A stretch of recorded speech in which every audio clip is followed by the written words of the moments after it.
इमरान खान चालाक हैं और झूठ बोलने में महारत रखते हैं। General retire Bajwa. साबिक आर्मी चीफ ने चेयरमैन तहरीक इंसाफ को चालाक आदमी करार दे दिया। एक इंटरव्यू में साबिक army chief general retire Qamar Javed Bajwa ने कहा, इमरान खान झूठ बोलने में बहुत महारत रखते हैं और लोग इस पर यकीन भी कर लेते हैं। सहाफी शाहिद मतेला की रिपोर्ट के मुताबिक जनरल रिटायर बाजवा ने एक सवाल पर कहा कि कराची में मरियम नवाज के कमरे का दरवाजा तोड़ने का हुक्म किसने दिया था। इन्होंने कहा कि ब्रिगेडियर हबीब इस वक्त सेक्टर कमांड थे। जनरल फैज ने मुकदमा दर्ज करने का कहा, मगर निचले लेवल पर कुछ ज्यादा हो गया। हमने जिम्मेदार ऑफिसर को हटा दिया। आजम सवाती और शहबाज गिल को नंगा करने के इल्जाम पर जनरल रिटायर बाजवा ने कहा, इनका इन वाकयात से कोई ताल्लुक नहीं। बाज़ औक़ात एजेंसीज में शाह से ज्यादा शाह के वफादार बनने की कोशिश होती है। एक और सवाल के जवाब में साबिक आर्मी चीफ ने कहा, शेख रशीद से जिंदगी में सिर्फ 2 बार मुलाकात हुई। शेख रशीद ने कहा था, इमरान खान से हुकूमत नहीं चल रही, जनरल साहब कुछ करें। इमरान खान के इस्लामाबाद में दर्ज 2 मुकदमात में हिफाजती जमानत मंजूर। लाहौर हाई कोर्ट ने इमरान खान के खिलाफ इस्लामाबाद में दर्ज दोनों मुकदमात में हिफाजती जमानत 27 मार्च तक मंजूर कर ली। तफसीलात के मुताबिक इमरान खान की 2 मुकदमात में हिफाजती जमानत की दरख्वास्त पर समाअत हुई। लाहौर हाई कोर्ट के जस्टिस शहबाज रिजवी, जस्टिस फारूक हैदर पर मुश्तमिल 2 रुकनी बेंच ने केस की समाअत की। चेयरमैन तहरीके इंसाफ अदालत में आज पेश हुए। अदालत ने फ्री कैंप के दलाइल सुनने के बाद 27 मार्च तक हिफाजती जमानत मंजूर की। अदालत आलिया ने दरख्वास्तों पर इमरान खान के दस्तखत करवाने की हिदायत की, जिस पर इमरान खान ने दरख्वास्त पर और हल्फनामे पर दस्तखत कर दिए। तहरीक इंसाफ के रहनुमा आतिफ मुंसिफ समेत 11 अफराद के कत्ल का मुकदमा दर्ज। थाना हवेलिया में तहरीक इंसाफ के तहसील नासिम आतिफ खान समेत 11 अफराद के कत्ल का मुकदमा दर्ज कर दिया गया। पुलिस के मुताबिक मुकदमे में 302, 148, 427 और 109 की दफात शामिल की गयी। मुकदमे में तहरीक इंसाफ के साबिक तहसील चेयरमैन के उम्मीदवार असलम जर खान समेत 10 अफराद को नामजद किया गया।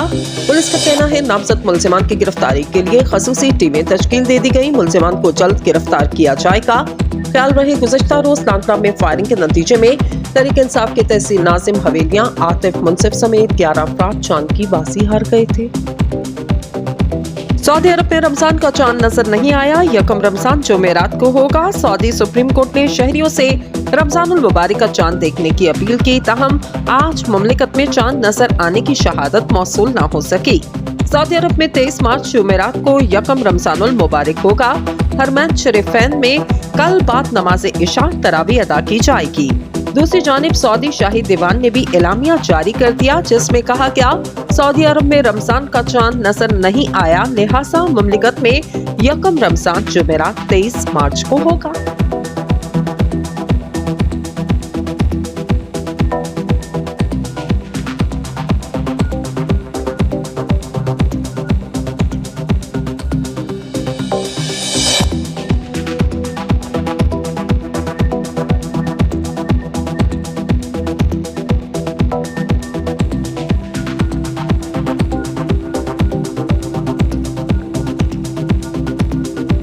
इस्लामाबाद समेत मुल्क के मुख्तलिफ शहरों में ज़लज़ले के शदीद झटके महसूस किए गए। इस्लामाबाद समेत पंजाब के पीके बलोचिस्तान के मुख्तलिफ शहरों में ज़लज़ले के शदीद झटके महसूस किए गए।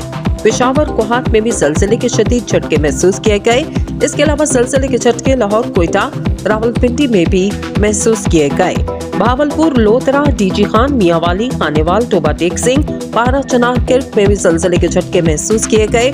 लकी मरबत संजय दत्त और दीपिका पादुकोण शाहरुख खान की नई फिल्म का हिस्सा बन गए। फिल्म कब रिलीज होगी? बॉलीवुड स्टार शाहरुख खान, संजय दत्त और दीपिका पादुकोण जल्द ही एक फिल्म में इकट्ठे दिखाई देंगे। भारतीय मीडिया रिपोर्ट्स के मुताबिक शाहरुख खान की फिल्म जवान में दीपिका और संजय दत्त का मुख्तसर रोल होगा। दीपिका फिल्म की टीम के साथ 27 और 28 मार्च को शूटिंग करेंगी। इसके बरक्स संजय दत्त का किरदार बड़ा और अहम होगा। वो शाहरुख खान के हमरा 4 से 5 दिन की शूटिंग करेंगे। दिलचस्प बात यह है कि शाहरुख खान और संजय दत्त ने कभी भी एक साथ मुकम्मल फिल्म नहीं की। दोनों रावण और ओम शांति ओम में एक साथ स्क्रीन पर नजर आए, लेकिन बहुत ही कम वक्त के लिए। बताया जा रहा है फिल्म की अक्सबंदी 10 अप्रैल तक मुकम्मल हो जाएगी। फिल्म को इससे कबल 2 जून को रिलीज किया जाना था, लेकिन अब शाहरुख खान की जवान सितंबर या दिसंबर में रिलीज की जाएगी।